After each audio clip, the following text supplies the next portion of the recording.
Assalamualaikum warahmatullahi wabarakatuh. Alhamdulillahirabbil alamin, wassalatu wassalamu ala asyrafil anbiya'i wal mursalin wa ala alihi wa ashabihi ajmain. Pertama-tama, marilah kita ucapkan puja dan puji syukur kehadirat Allah Subhanahu wa taala karena kita masih diberikannya kesehatan sehingga kita bisa menjalankan aktivitas kita seperti biasa. Tak lupa sholawat beriring salam marilah kita hadiahkan kepada ruh junjungan kita Nabi besar Muhammad Sallallahu Alaihi Wasallam. Semoga dengan memperbanyak sholawatnya kita mendapat syafaatnya di hari akhir kelak. Yang saya hormati dosen pengampuh mata kuliah Landasan Pendidikan Ibu Sri Rahmayanti MSI.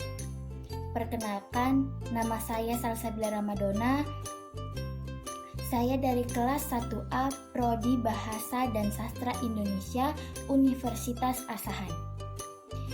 Di sini saya akan memaparkan materi yang berjudul Landasan Sosiologi dan Antropologi Pendidikan.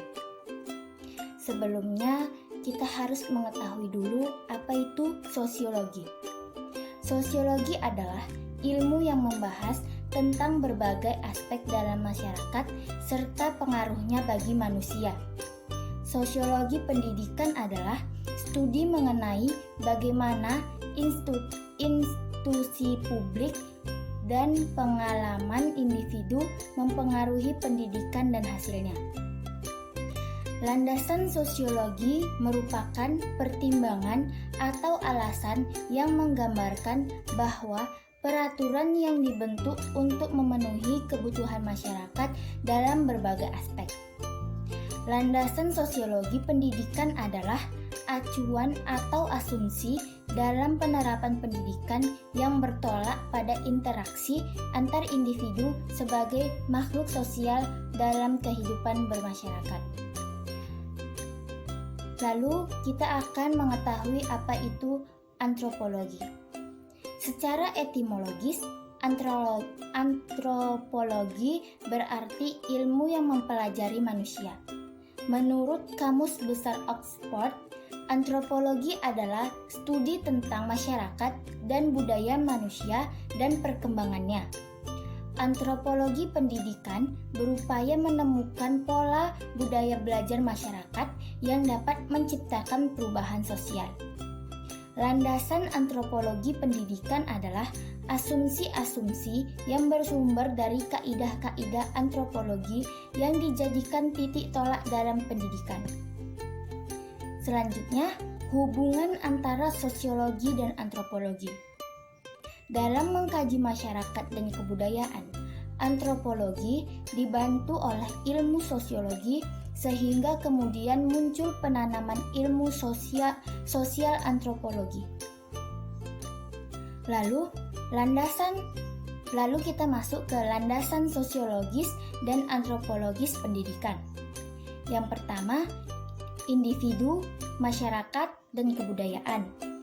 Yang kedua, pendidikan, sosiologi, dan alkulturasi. Yang ketiga, pendidikan sebagai peranata sosial.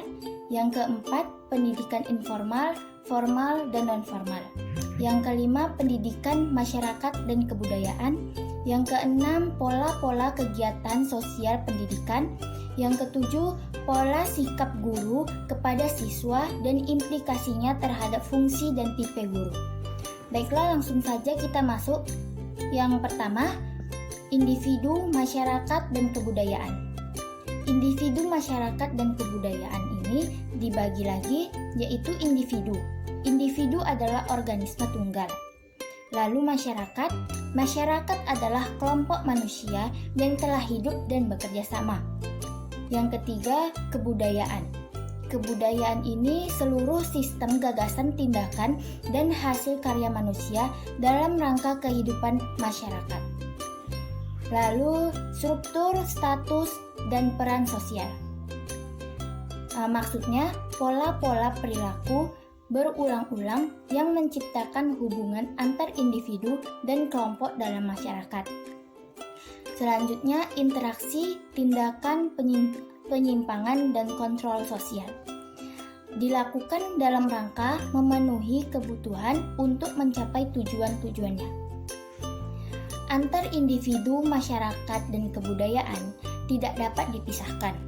Hal ini sebagaimana kita maklumi bahwa setiap individu hidup bermasyarakat dan berbudaya. Adapun masyarakat terbentuk dari individu. Untuk memenuhi kebutuhan, setiap individu maupun kelompok melakukan interaksi sosial yang di dalamnya melakukan berbagai tindakan sosial, yaitu perilaku individu, dengan mempertimbangkan dan berorientasi pada perilaku yang lain. Selanjutnya, pendidikan, sosiologi, dan enkulturasi. 1. Upaya mempertahankan kelangsungan eksistensi masyarakat dan kebudayaan. Yang kedua, sosialisasi dan enkulturasi. Yang ketiga, pendidikan. Ditinjau dari sudut masyarakat, sosialisasi dan enkulturasi merupakan fungsi masyarakat dalam rangka mengantarkan setiap individu ke dalam kehidupan masyarakat dan berbudaya. Dari sudut individu, dalam proses sosialisasi dan enkulturasi, setiap individu sesuai dengan statusnya dituntut untuk belajar tentang bagaimana macam peranan dalam konteks kebudayaan masyarakatnya, sehingga mampu hidup berbudaya dan bermasyarakat. Selanjutnya, pendidikan sebagai pranata sosial. Pranata sosial merupakan sistem norma yang bertujuan mengatur tindakan atau kegiatan anggota masyarakat dalam rangka memenuhi kebutuhan pokok manusia. Jenis pranata sosial adalah pranata ekonomi, pranata politik, pranata agama, dan pranata pendidikan. Pranata pendidikan merupakan salah satu pranata sosial dalam rangka proses sosialisasi dan atau enkulturasi untuk mengantarkan individu ke dalam kehidupan bermasyarakat. Selanjutnya, pendidikan informal, formal, lingkungan pendidikan informal. Pendidikan informal di dalam keluarga. Jenis atau bentuk keluarga ada dua, satu keluarga bati, dua keluarga luas. Keluarga adalah unit sosial berdasarkan hubungan darah atau keturunan. Fungsi keluarga, 1. Mengembangkan keturunan, 2. Melaksanakan pendidikan, 3. Sebagai kesatuan ekonomi. Pendidikan informal di dalam masyarakat. Pendidikan informal dalam masyarakat dapat berlangsung melalui adat kebiasaan, pergaulan sebaya, dan lain-lain. Selanjutnya, lingkungan pendidikan formal. Lingkungannya adalah sekolah. Komponen sekolah yaitu 1. Guru, siswa, dan kurikulum. Fungsi sekolah.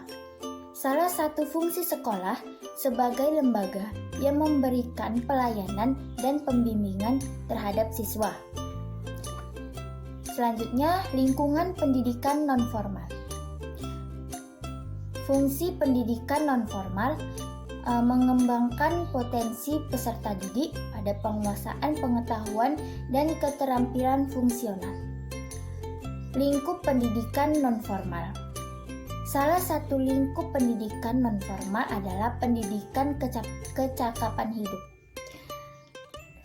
Lalu, komponen pendidikan nonformal. Salah satu komponen pendidikan dan pendidikan nonformal di lingkungan sehari-hari adalah kelompok belajar. Selanjutnya, pola-pola kegiatan sosial pendidikan. Ada 3 pola. Yang pertama, pola nomotetis. Pola nomotetis mengutamakan fungsi dimensi tingkah laku yang bersifat normatif atau nomotetis daripada fungsi tingkah laku ideografis. tingkah laku pendidik dan peserta didik akan lebih mengutamakan tuntutan institusi peranan. Selanjutnya, yang kedua, pola ideografis. Pendidikan mempunyai pengertian sebagai personalisasi peranan, yaitu upaya membantu seseorang untuk mengetahui dan mengembangkan pengetahuan. 3.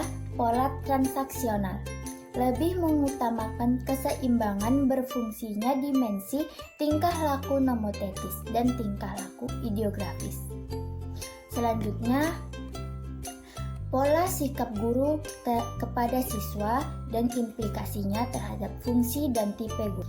Pola pertama, guru berasumsi bahwa para muridnya belum menguasai kebudayaan, sedangkan pendidikan diartikan sebagai enkulturasi atau membudayakan. Implikasinya, maka tugas dan fungsi guru adalah mengirim murid-muridnya untuk mempelajari hal-hal yang dipilihkan oleh guru dengan mempertimbangkan itulah yang terbaik bagi mereka. Tipe guru dalam kategori ini dinamakan Hargreaves sebagai pentingnya atau pengembala singa atau lion tamer. Pola kedua, guru berasumsi bahwa para muridnya mempunyai dorongan untuk belajar yang harus menghadapi materi pembelajaran yang baru baginya, yang cukup berat dan kurang menarik. Implikasinya, guru membuat pengajaran menjadi menyenangkan, menarik, dan mudah bagi muridnya. Tipe guru demikian dikategorikan sebagai penghibur atau entertainer.